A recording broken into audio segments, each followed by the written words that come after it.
Hey guys, welcome back to the channel, and a couple of days ago, the GXK trailer 2 came out. And because of this trailer, I want to talk about Gamera. Why? Because it's my channel, that's why. Aye. But on a serious note, someone's gotta talk about Gamera. Godzilla, Kong, and heck, even Ultraman seem to still be in the limelight. And true, Gamera did have a recent anime, but it's been reported that it flopped. And as a result, the Gamera IP is expected to go dormant for pretty much indefinitely. So someone's gotta keep the spirit alive. So I figured, let's welcome Gamera to hopefully his temporary retirement by dedicating a video to the big guy. We've already established that Gamera doesn't do too well against Godzilla twice now, and that's fine because seeing as how this is a Gamera video, I don't want a Godzilla to steal the spotlight. So I figured that I would put two of Gamera's most prominent iterations up against each other in a fight, being Showa and Heisei Gamera respectively. Now Heisei Gamera is a very popular choice, as well as the fan favorite, but not gonna lie, I've always been a Showa guy. He's really funny and just look at this guy, how can you hate him? I put a community tab poll, and this comment right here just is really me, for real. The same poll pretty much unanimously agreed that Heisei Gamera would win this matchup. Maybe they're right, but heck, if they're wrong, I'm always down for an underdog story. So can the friend of all children cheese a win? Or will he fall short up against the guardian of the universe?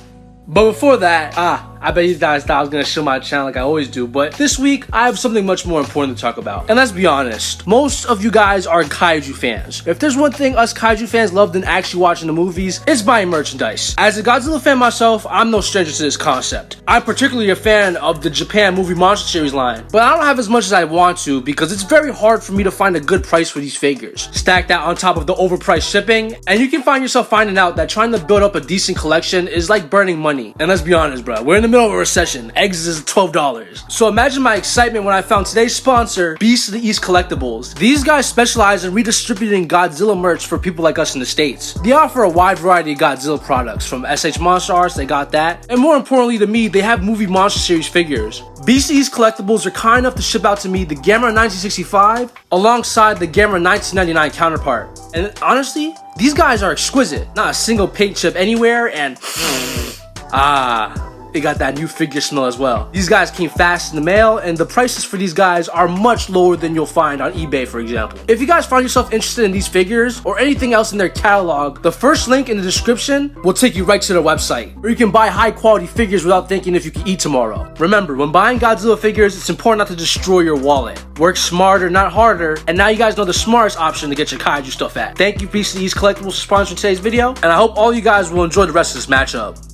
Alright, let's start off with the fan favorite being Heisei Gamera. And I want to say that I've slightly covered Bro in the past, but since then I found newer and better things. So if you've seen that older video, just know you're not going to want to miss this. With that being said, I want to establish that Gamera gets stronger between appearances, and that Gamera 3 is the strongest he's ever been. But there's a lot of stuff before then that we can use to upscale him from previous movies or even supplementary material such as prequel comics. So let's just start off at Gamera Guardian of the Universe and just work our way up. And in this first movie, he's kind of trash. I think for the most part he's fodder, but towards the end, he absorbs a massive explosion. I got no real way of calculating this, but just looking at it, I can assert that bare minimum, this blast is equivalent to around multi-city blocks, even small town levels of explosive yield. Gamera, as previously mentioned, absorbs this power, and he would go into one-shot Gaios. But higher ends exist, as in a prequel comic, Gamera can fight and hurt Zigra, who was awakened by a nuclear bomb and was unfazed. This scaling is made pretty consistent, as Gamera would go on to get hit point blank with a nuclear torpedo, and he's left uninjured at all. But moving on to Gamera 2 now, and Gamera gets some new bumps where he scales to Legion, who can produce explosions. In the past, I have claimed to be at around large mound level, but due to King of the Monsters input, he was able to apply pulverization to the surrounding area as well as the hole itself, and he was able to assert that this blast is actually comparable to around 448 gigatons to even as high as 53.73 teratons of TNT, or in power scaling terms, around large island level to country level. Legion scaling to this is pretty consistent, as Legion is a being whose mere existence can fundamentally change the Earth's environment and alter the Earth's atmosphere. Due to his mere presence drastically affecting it, I think it's safe to say that he can probably destroy it, which would be an island level feat. But moving back to this blast and the destruction of Sendai, Gamera was caught in the epicenter of this explosion, and he survived it, though he was left pretty much immobile, but that's okay, because Gamera would go on to defeat Legion by absorbing a large quantity of mana from the Earth, and he would utilize his power to one-shot Legion by outputting a blast so massive that it even sent him stumbling back a little bit. Due to this blast completely obliterating Legion, we can assert that it's a 1 shot's difference stronger than him, which would be a gap around 10 times. So if we take the Sendai explosion and then take Gamera's mana beam and then apply the 10 times difference to it, we can assert that Gamera's beam at a low end is equivalent to around 4.48 teratons to as high as 537 teratons of TNT, which is around small country to large country. I want to note that at the time, this would only scale to Gamera's beam because even firing the thing sent him flying back a little bit, but that's okay because by Gamera 3, he's evolved to be in a state that's just stronger than he's ever been before, and his fiery fist hand that he uses against Iris is just stated to be stronger than the mana beam from Gamera 2. In fact, it's actually implied to be his most powerful move ever. This is important because Gamera should have similar, if not better, abilities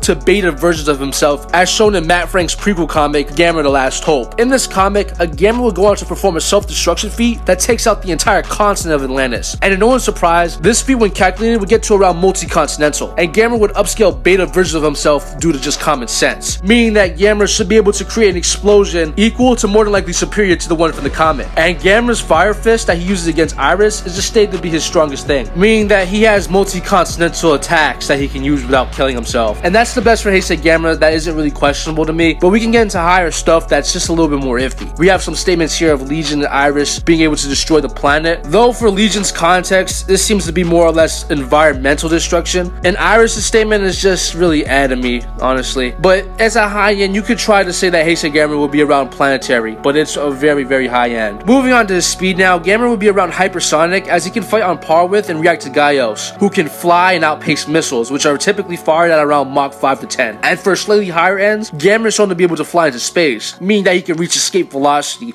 which is around Mach 33. But if we use cinematic on-screen timing, we can assert that Gamera can fly at speeds equivalent to around Mach 3500, or massively hypersonic. Gamera can fight while flying at these speeds, so they would scale to his combat and reaction time. But higher ends for Gamera's scaling do exist, as Heisei Gaios is confirmed to have all of the same abilities as Showa Gaios. And as we'll get to later, Showa Gaios' beam might be a beam of light. Heisei Gamera was able to intercept it, and he did it while he was at his weakest. And as we both know, Gamera evolves routine appearances, meaning that he's not only stronger, but he's probably faster as well. So we could say that possibly around Gamera 3, he could be faster than the speed of light. So with the stats of the Guardian of the Universe analyzed and covered, let's move on to his goofier contemporary. Showa Gamera as a baseline will get anywhere from city to mountain level. And I mean, it's not really that hard to believe if you watch the first Gamera movie. Him being awakened by nuclear testing while he was sleeping in the Arctic is like the entire premise of his introduction. And these bombs are also said to be hydrogen bombs. So we can say that Gamera can endure bombs like the ones used on Castle Bravo and even the massive SAR bomb. So that would put his durability and attack potency by extension at around sea level at the moment. The nature and yield of these bombs can be argued to be much higher than that, but we'll return to that later. For consistency now, Gamera with his fire breath is stated to be able to turn the city of Osaka into ash in an instant. And for reference, this is the map of New York, and here's the map of Osaka. Via this statement right here, you can argue Gamera to be casually at around sea level, and more than likely mountain level, as he's not only able to destroy the city, but pretty much vaporize it. Moving on to Gamera's durability for a small second now, and during the climax of Gamera's original film, he's trapped inside of a capsule and sent to the planet Mars. But unfortunately for the humans, during the opening minutes of the sequel, the rocket's trajectory leads it right into a gigantic asteroid, where subsequently a massive explosion occurs. The output of this explosion has been calculated to be anywhere between 5.70 to as high as around 7.03 megatons of TNT, which is more sea level stuff. Gamera was in the epicenter of these two things, and as Gamera leaves, it's stated that Gamera became more powerful than he was ever before. This is likely due to Gamera's ability to absorb energy. So with the knowledge that Gamera gets stronger, let's move on to his higher ends. And to get a higher end of attack potency, ironically, we're gonna have to go back for a second to give context to something we've already discussed, and that being the test that awoke him in the original film. And these nukes that woke him up that he absorbed and endured while waking up aren't merely sea level, as it's stated in the film that they have the potential to change the Earth's axis, meaning that these bombs have the ability to overpower the Earth's rotational energy. The Earth's rotational energy is equivalent to 2.58 to the 28th joules, which is around moon level. As previously mentioned, Gamera was able to endure this blast by waking up, and it's also stated that no man-made weapons have any effect on Gamera. So you can argue that he's around moon level. You can argue that this level of power is consistent for Showa Gamera, as in a much later film in the series, being Gamera vs. Zigra, he was able to fight the textural Zigra, who can create magnitude 12 plus earthquakes with his red beam. This red beam also goes on to hit Gamera and he no-sells it, sustaining no notable damage as well. And due to a calculation on the Versus Wiki, it's been determined that Gamera can survive force equivalent to around 151 gigatons of TNT, which is around large island level. But using Zigra, we can find Showa Gamera's highest end, as in the movie he states he can create magnitude 16 to magnitude 18 earthquakes depending on whether you're watching the dub or sub. I would try to explain how powerful that is, but I found a great video on the subject right here. I'll put the full video in the description, but here's a small segment of the video. A magnitude 18 earthquake would release nearly 10 to the 32 joules of energy, which is roughly the gravitational binding energy of the Earth. To put it another way, the Death Star caused a magnitude 18 earthquake on Alderaan. So yeah, Gamera literally ate and no-sold condensed planet-destroying attacks multiple times, granting Showa Gamera pretty casual small planetary to even as high as large planetary scaling if you want to use some of the higher end calculations. But what about his speed? Gamera has many guidebook statements confirming him to fly at around Mach 3, and he can swim at around 150 knots, and he has a stride equivalent to around 20 meters. But we can argue his speed and reaction and combat speed to be much faster, as Gamera was able to react to Gaios' beam, which is stated to be super or ultrasonic, but I found one scan calling it a beam of light. Gaios' light beam also reflects off of surfaces, so that's some more evidence for it to be a beam of light. So that's some potential light dodging stuff that Showa Gamera might have. To further drive in the speed scaling, we're gonna have to talk about Gamera vs. Giron, where Gamera was able to travel to another planet on the opposite side of the sun and within a day. With calculations, we can assert Gamera can fly at around speeds relative to 9% the speed of light, granting Gamera sub-relativistic flying speed. This level of speed will also scale to his combat and reaction speed, as he can fight enemies while flying. But we can get into super duper high-end speed scaling, as there's one scan that says that Gamera lives in outer space and that he flies from the edge of the universe whenever the Earth is in danger. Due to Gamera pairing when he is needed, pretty much any quantifiable calculation would grant the speed feat massively faster than light plus scaling. And we can even take it a step further, as in the final Gamera film, Gamera was stated to travel beyond the universe in order to help a child. I want to note that this film seems to be out of continuity with the other Showa Gamera films, or at least it takes place in another universe, because this world seems to perceive Gamera and his films as fiction, kind of like Godzilla's Revenge. But Gamera being able to fly to another space-time would easily grant him infinite speed bare minimum, as he's traveling outside of the known universe to different space-times. But as for hacks now, like his Heisei counterpart, obviously he can fly and breathe fire, but he does have some less notable stuff, as guidebooks assert that he has poison claws that paralyze you, he has night vision, and he has spines that store electricity for whatever reason. So in conclusion, Gamera would be anywhere from moon level to large planetary in terms of attack potency. He would be around super to hypersonic at a low end, and at a high end he'd be around massively faster than the speed of light to even infinite speed. And as for hacks, he has poison manipulation, fire manipulation, he can fly, and you know, it's Gamera, he just do whatever he wants. Overall, not too bad for the friend of all children.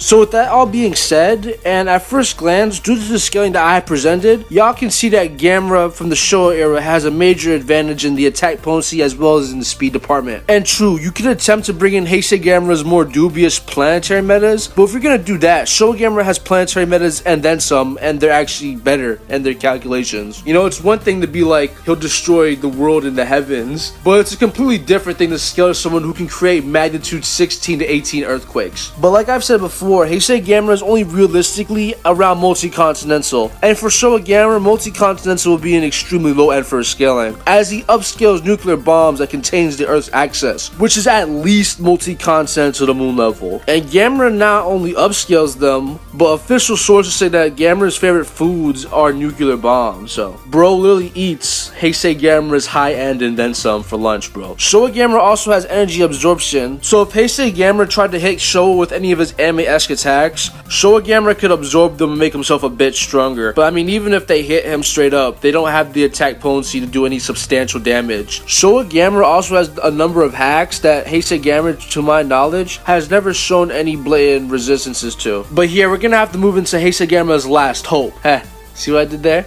But anyways, I'm talking about a number of guidebook statements that say that Heisei Gamera is stronger than his Showa counterpart. Now granted, I'm no stranger to using metas of this nature, especially when it comes to Heisei Godzilla, as there's a number of scans for Heisei Godzilla that entail the same thing. via upscaling his show itself. But the key difference is that even if I didn't use those statements, Heisei Godzilla could still get to Uni Plus and then some, much higher than Showa Godzilla, where Heisei Gamera just objectively falls short in a comparison to his Showa counterpart by a pretty drastic amount. It would be the equivalent to saying that Shin Godzilla upscales all Godzillas due to Toho's statements. You know, Shin doesn't have the feats to back it up, neither does Heisei Gamera. It's just stuff that should be ignored, to be honest. So in conclusion, Showa Gamera takes attack potency, speed, durability, hacks, and heck, even IQ, in a matchup that, despite what it looked like from the surface, proved itself to be not even close.